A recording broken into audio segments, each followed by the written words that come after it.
മനുഷ്യവാസത്തിന്റെ വിദൂര സാധ്യത പോലുമില്ലാത്ത മരുഭൂമിയെ പിഞ്ചു പൈതലിനെ നെഞ്ചോട് ചേർത്ത് പിടിച്ച് ഭർത്താവ് ഫലസ്തീനിലേക്ക് യാത്രയാകുമ്പോ ആ പ്രിയപ്പെട്ട പൈതൽ പൈതാഹം കൊണ്ട് പൊട്ടിക്കരയുമ്പോ സഫയിൽ നിന്ന് മറവയിലേക്ക്, മറവയിൽ നിന്ന് സഫയിലേക്ക് ഓടിക്കലണ്ട് കൽപ്പാടത്തിന്റെ ഇടയിൽ നിന്ന് നിർഗളിച്ചു വന്ന ജലസരത്തുകൾ കൊണ്ട് ജലപാനം ചെയ്ത് ആ പ്രിയപ്പെട്ട മകനെ വളർത്തു വലുതാക്കി 8 വർഷക്കാലം വളർത്തു വലുതാക്കുമ്പോ ആരാരും കടന്നു വരാത്ത മക്കയുടെ ഊഷരഭൂമിയിൽ ആരുമില്ലാതെ തന്നെ മകനായ ഇസ്മായിലിനെ വളർത്തു വലുതാക്കി 8 വർഷം കഴിയുമ്പോഴാണ് ഫലസ്തീനിൽ നിന്ന് പിതാവായ ഇബ്രാഹിം നബി വരിക.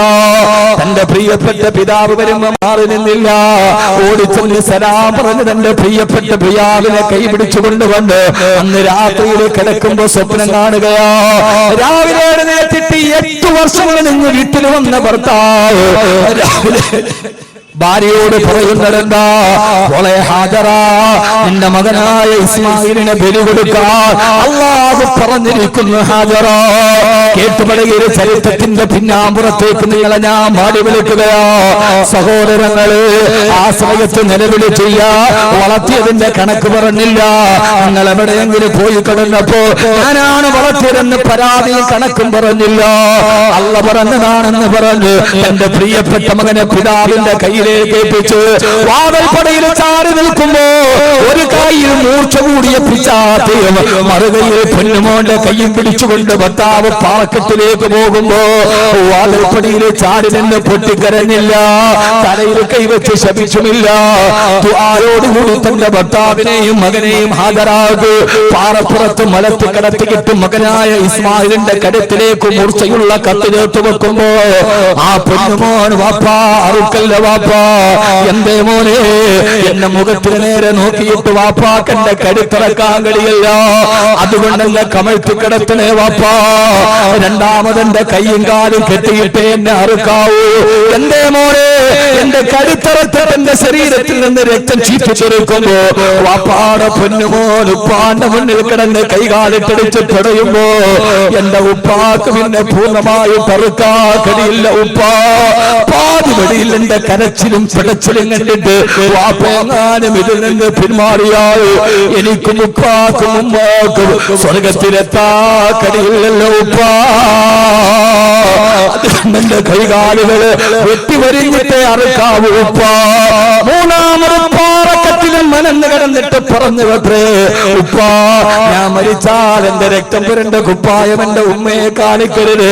എന്റെ ഉമ്മ 8 വർഷക്കാലം മരുഭൂമിയുടെ വിജനതയിൽ ആരുമില്ലാതെ കാലോലിച്ചു വളർത്തിയ എന്റെ ഉമ്മാക്കത് സഹിക്കാൻ കഴിയില്ല ഉപ്പോ എന്ന് പറഞ്ഞ ഒരു മകനെ ഞാനെന്ന് ചോദിച്ചതിന്റെ പ്രിയപ്പെട്ട സഹോദരങ്ങളോട് 8 വർഷം കഴിഞ്ഞ് തിരിച്ചു വരുമ്പോ അടുത്തിനെത്തിക്കെടുത്ത് ഉപ്പാനോട് സ്നേഹത്തോടെ പറയുന്നൊരു മകനെ ഇബ്രാഹിം നബിക്ക് സംഭാവന ചെയ്ത കഥാപാത്രമേതാ? ആ കഥാപാത്രമാണ് ബീവി ഹാജറ റളിയല്ലാഹു തആല അൻഹാ. മരുഭൂമിയിൽ നിന്നുകൊണ്ട് മകനെ വളർത്തുമ്പോ ഓരോ സമയത്തും ഭക്ഷണം വിളമ്പി കൊടുക്കുമ്പോ പൊന്നുമോനെ ഇസ്മായില്, നിന്റെ വാപ്പയായ ഇബ്രാഹിം ഫലസ്തീനിലേക്ക് പോയത് നമ്മളെ ഇട്ടേച്ച് പോയതല്ല, അല്ലാഹുവിന്റെ തൃപ്തിക്ക് വേണ്ടി പോയതാണ്, പടച്ചിറപ്പിന്റെ ദീനിന് വേണ്ടി പോയതാണ്. അതുകൊണ്ട് ഉപ്പാനെ വെറുക്കല്ല മോനെ എന്ന് പറഞ്ഞു വാപ്പയുടെ അഭാവത്തില് വാപ്പയില്ലാത്ത സമയത്ത് മക്കളോട് വാപ്പയുടെ ത്യാഗത്തിന്റെ കഥകൾ പറഞ്ഞു കൊടുക്കുന്ന ഒരു ഹാജറയായ ഭാര്യയെ നമുക്ക് കിട്ടിയാലല്ലാട് നമ്മൾ വീട്ടിലില്ലാത്ത സമയത്ത് 3 നേരം മക്കൾക്ക് ഭക്ഷണം വിളമ്പി കൊടുക്കുമ്പോ പൊന്നുമോനെ നിന്റെ വാപ്പ സൗദി അറേബ്യയിൽ കിടന്ന് ഈ പൊരിവെയിലത്ത് കഷ്ടപ്പെട്ടുണ്ടാക്കിയ അയച്ചു തരുന്ന പൈസയാണ് നമ്മുടെ മുമ്പിൽ ആഹാരമായിട്ട് നിൽക്കുന്നത്. നിന്റെ വാപ്പ കടുവാപ്പള്ളിയിലും മത്തിക്കച്ചവടം നടത്തി രാവിലെ മുതൽ വൈകുന്നേരം വരെ നടുറോഡിൽ നിന്നിട്ട് മീൻ കച്ചവടം നടത്തി രാവിലെ മുതൽ വൈകുന്നേരം വരെ കട തുറന്നു വെച്ച് ഒരു നേരത്തെ ഭക്ഷണത്തിന് വേണ്ടി കഷ്ടപ്പെട്ടു നിന്റെ വാപ്പ ഏറ്റവും ചെറിയ ശമ്പളത്തിലും ജോലി ചെയ്ത് കിട്ടുന്ന പൈസയാണ് മക്കള്. നമ്മുടെ വാപ്പ കഷ്ടപ്പെട്ട പൈസയാണ് ഈ തരുന്ന ആഹാരമല്ലേ. 3 നേരം ഭക്ഷണം കൊടുക്കുമ്പോ ആ സമയത്ത് പ്രിയപ്പെട്ട ഭർത്താവിന്റെ പ്രിയപ്പെട്ട ഉപ്പാന്റെ ത്യാഗത്തിന്റെ കഥ പറഞ്ഞു കൊടുത്ത് മക്കളെ വളർത്തുന്നൊരു ഹാജറക്കല്ലാട് നമ്മുടെ സ്വർഗത്തിലേക്ക് നമ്മുടെ ഭാര്യയായി വരാൻ കഴിയില്ലെങ്കിൽ എന്റെ പ്രിയപ്പെട്ട സഹോദരൻ സഹോദരാ, എന്റെ പ്രിയപ്പെട്ട സഹോദരാ, അല്ലാഹു നമ്മുടെ ഭാര്യമാരെ ഹാജരാക്കി തരട്ടെ, ഹാജരാക്കി തരട്ടെ. അതുകൊണ്ടാണ് അല്ലാഹുവിന്റെ റസൂൽ നബി മുഹമ്മദ് മുസ്തഫ സല്ലല്ലാഹു അലൈഹി വസല്ലം പറഞ്ഞത്, ഇയ്യാകും വഹലറാഉദ്ദമി, നിങ്ങളെയും ഹലറാഉദ്ദമിനെയും നിങ്ങൾ സൂക്ഷിച്ചുകൊള്ളണേ. സഹാബത്ത് ചോദിച്ചു, നബിയേ മാ ഹലറാഉദ്ദമി യാ റസൂലല്ലാഹ്, ഹലറാഉദ്ദമ ആരാണ് നബിയേ? അല്ലാഹു നമ്മുടെ ഭാര്യമാരെ ഹാജരാക്കി തരട്ടെ. വാപ്പയില്ലാത്ത സമയത്ത് സമയം നമുക്ക് പോകാൻ ഉണ്ടോ? ഇല്ല. അവനാൻ ഇതുകൊണ്ടെങ്കിലും നന്നാവട്ടെ എന്ന് കരുതുന്ന ഒരാശ്വാസത്തിന്റെ വാളാണിത്. ഇനി ഇതൊക്കെ പറഞ്ഞിട്ട് കാര്യമുള്ള സഹോദരങ്ങളെ, തെറ്റ് ചെയ്യരുത് എന്ന് പറയാൻ കഴിയുന്ന ഒരു സാഹചര്യം നമ്മുടെ മുമ്പിലില്ല. വളരെ ഗൗരവമായി ചിന്തിക്കണം. ഞാനൊരു കാലഘട്ടത്തിന്റെ പ്രഭാഷണമാണ് നിർവഹിക്കുന്നത്. നിങ്ങൾ വ്യഭിചരിക്കരുത് എന്ന് പറയാൻ കഴിയുന്ന ഒരു സാഹചര്യം നമ്മുടെ മുമ്പിലില്ല. കാരണം കൈ തൊട്ടാൽ വ്യഭിചാരമാണ്, കണ്ണ് തുറന്നാൽ വ്യഭിചാരമാണ്. നിങ്ങളൊരു അന്യ പെണ്ണിന്റെ മുഖത്ത് നോക്കരുത് എന്ന് പറയാൻ കഴിയുന്ന ഒരു സാഹചര്യമില്ല. കാരണം എഞ്ചിനീയറിംഗിന് പഠിക്കുന്ന മോളുടെ കൂടെ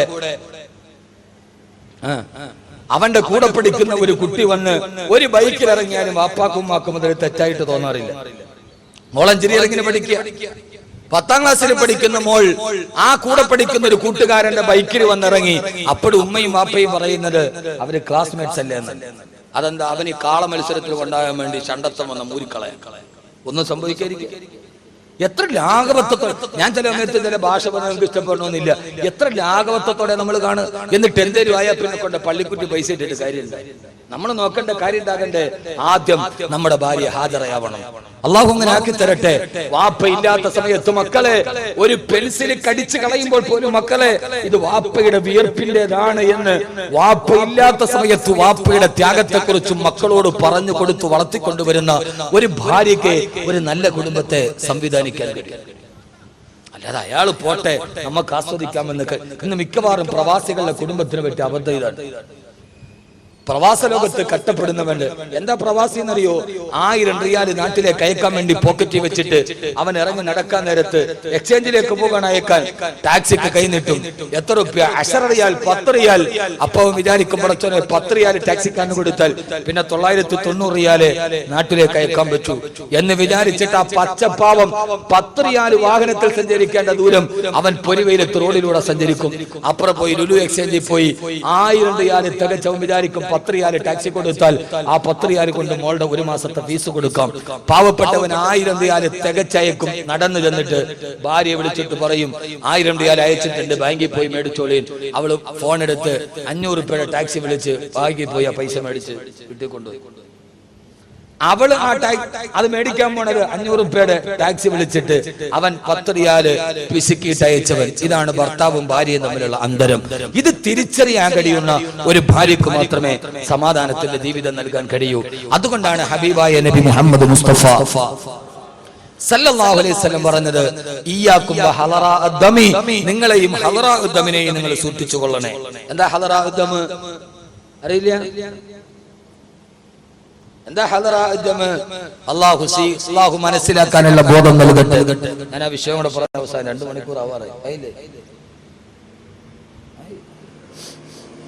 അള്ളാഹു സ്വീകരിക്കട്ടെ. ഈ കേൾക്കുന്നത് പ്രയോജനമുണ്ടാകണം. വളരെ പ്രധാനപ്പെട്ട ചില കാര്യങ്ങൾ പറയാറുണ്ട്. ഏതാണ് ഹലറാഉദ്ദം? കല്യാണം കഴിക്കാത്ത ആളുകളൊക്കെ ഉണ്ടെന്ന് കൈപൊക്കി. കല്യാണം കഴിക്കാത്തവർ, ഇതെന്ത് ശൈശവ വിവാഹം നടക്കുന്ന സ്ഥലമാണ്. ഒന്നിനും മീശയില്ല, ഒട്ട് കയ്യും പൊക്കണില്ല. ഒന്ന് പൊക്ക് മനുഷ്യന്മാരെ.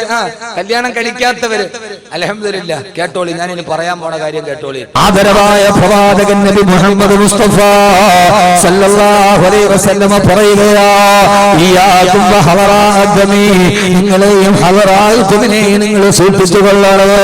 ആരാണ് നബിയേ ഹലറാഉദ്ദമി യാ റസൂലല്ലാഹ്? ആരാണ് നബിയേ ഹലറാഉദ്ദം എന്ന് പറയുന്നത്? ഹബീബായ നബി തങ്ങൾ മറുപടി പറഞ്ഞു, ഇംറഅത്തുൻ ഹസന ഫീ മംബതതി സൂ, മോശമായ അവസ്ഥയിൽ ജീവിച്ചു വന്നവർ, സൗന്ദര്യം മാത്രമുള്ള പെണ്ണ, അവർ ജീവിച്ചത് ഏറ്റവും മോശമായ അവസ്ഥയിലാണ്. അവർ ഇതേവരെ സുബഹി നമസ്കരിക്കാത്ത, ദീനിന്റെ ഒരു ശിആറുകളില്ലാത്ത ഒരു വീട്ടിലാണ് അവർ ജീവിച്ചു വന്നത്. അങ്ങനെയുള്ള സാഹചര്യത്തിൽ ജനിച്ച സൗന്ദര്യം മാത്രമുള്ള പെണ്ണിനെ നീ വിവാഹം ചെയ്യരുത്. അവളെ നിന്റെ വീട്ടിലേക്ക് കടന്നു വന്നാൽ അതോടെ നിന്റെ കുടുംബം തകർന്ന് തരിപ്പണമാകും. ആ കുടുംബത്തിൽ പിന്നെ നാളെ സ്വർഗത്തിൽ ഒരുമിക്കാൻ കഴിയില്ലെന്ന് ലോകത്തിന്റെ മുറ്റേ ഹബീബായ നബി മുഹമ്മദ് മുസ്തഫ സല്ലല്ലാഹു അലൈഹി വസല്ലമ. ഞാൻ എന്റെ പ്രസംഗത്തിന്റെ സമാപന പ്രഭാഷണത്തിലോട്ട് കിടക്കുകയാണ്. എന്ത് പറയണം, എവിടെ പറയണമെന്ന് എനിക്കറിയില്ല. നമ്മുടെ മക്കളെയാണ് നാം വളർത്തിക്കൊണ്ടുവരേണ്ടത്. അതുകൊണ്ടാണ് മഹാനായ ഉമർ റളിയല്ലാഹു തആല പാതിരാത്രിയുടെ നിശബ്ദതയിൽ കടന്നു പോകുമ്പോ ഉള്ളിൽ നിന്ന് വർത്തമാനം കേൾക്കുന്നത്, മോളെ പാലിൽ വെള്ളം ചേർക്കുമോളെ? ഇല്ല ഉമ്മ. ഉമർ കാണുമമ്മ? ഇല്ല മോളെ, ഉമർ കാണില്ല മോളെ. ഇതാ കാന ഉമർ നായിമൻ ഫറബ്ബു മറിയഖല്ലാ. കണ്ടില്ലെങ്കിലും ഉമറിന്റെ റബ്ബ് കാണുമല്ലോ ഉമ്മ. ഉമർ റളിയല്ലാഹു തആല ഈ വർത്തമാനം കേട്ടു. രാവിലെ സുബഹി നിസ്കാരം കഴിഞ്ഞ് തലേ ദിവസം ഈ വർത്തമാനം കേട്ട വീടിന്റെ മുമ്പിലെത്തി. വാതിലിൽ മുട്ടിയപ്പോ ഇടവിത്തയായ ഉമ്മ വന്ന് വാതിൽ തുറന്നു. തൊട്ടു മുമ്പിൽ പൊട്ടിത്തെറിച്ചു നിൽക്കുന്ന ഉമറിനെ കണ്ടപ്പോ ആ പ്രിയപ്പെട്ട കൗമാരക്കാരി ഓടി വരികയാണ്. മുമ്പിലതാ ഉമർ നിൽക്കുന്ന പൊട്ടിത്തെറിച്ചു നിൽക്കുന്ന ഉമറിനെ കണ്ടപ്പോ പേടിച്ചരണ്ടു പോയി ആ പ്രിയപ്പെട്ട പൊന്നുപോയി. ആരാൾ ഇന്നത്തെ പ്രഭാതത്തിൽ തന്റെ വാതിൽപ്പടിയിൽ നിൽക്കുന്നത്? കിസ്റാ ഭരിക്കും കൈസരും നീട്ടുന്നതാ,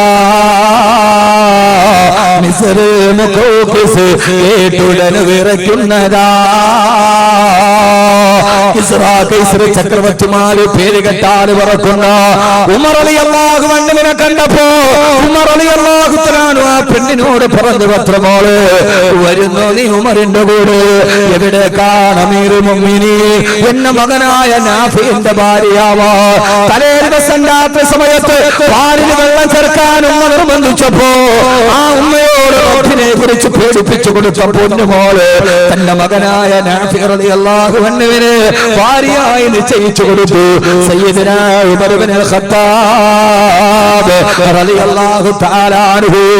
കാരണം എന്താ? വളർന്നു വരുന്ന ചെറുപ്പക്കാരുടെ മക്കളുടെ മീശയുടെ വലിപ്പം കണ്ടിട്ട് പെണ്ണിന്റെ കയ്യിൽ കിടക്കുന്ന 200 പവന്റെ സ്വർണ്ണത്തിന് വില നിശ്ചയിക്കുന്ന പിതാക്കന്മാര്, സ്വർണ്ണത്തിന് മാനദണ്ഡം നിശ്ചയിക്കുന്ന പണ്ട് കാലത്തുള്ള സ്വർണ്ണക്കടയിലെ ത്രാസ് കണ്ടിട്ടുണ്ടോ?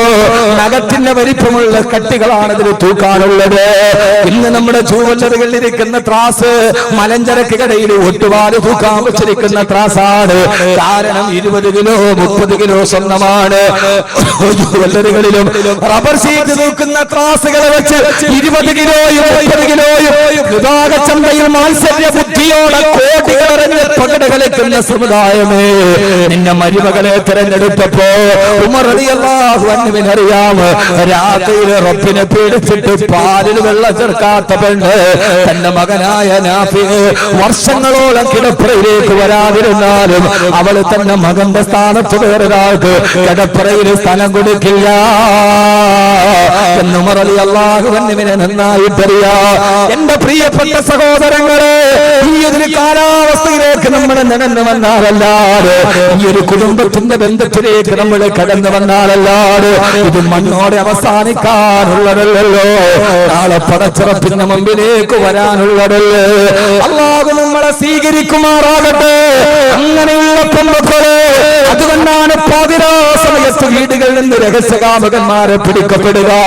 പ്രണയമെന്ന 3 അക്ഷരത്തെ കാമമെന്ന 2 അക്ഷരവുമായി കൂട്ടിച്ചേർത്ത് പ്രണയമാണ് വലുതെന്ന് കരുതിയ ചെറുപ്പക്കാരാ, പൊന്നുമോനെ, പ്രണയം പണ്ടുമുണ്ടായിരുന്നടാ. പ്രണയം ഇരുവേറ്റപ്പടയിലും മുങ്ങിച്ചത്ത മൊയ്തീനുണ്ടാക്കിയ പ്രണയമല്ല. ഇത് ചങ്ങമ്പുഴയുടെ രമണനുണ്ടായപ്പോഴല്ല പ്രണയമുണ്ടായത്. പ്രണയം പണ്ട് കാലത്തും ഉണ്ടായിരുന്നു. ലൈലയും മജ്നൂനും പ്രണയമായിരുന്നു, ശുദ്ധമായ പ്രണയം. ആ പ്രണയമാണ് തല്ലാഹി യാ റബിയാ തിൽകാഹി കുല്ലലനാ ലൈലായ മിൻ കുന്നാം ലൈലാ മിനൽ ബശരീ